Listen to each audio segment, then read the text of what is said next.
Srisailam dam పొద్దుగాల 6 గంటలు. చేపల వేటలో మత్స్యకారులు.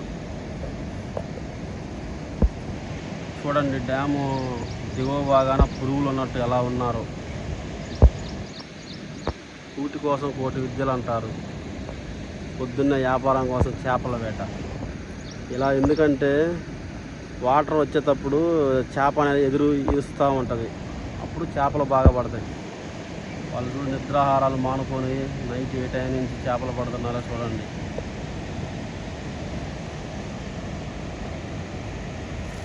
శ్రీశైలం నల్లమల్ల ఫారెస్ట్.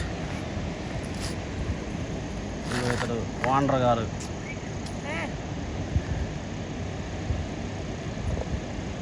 మా బ్యాడ్ లక్ నిన్న ఈవినింగ్ గేట్లు బంద్ చేశారు.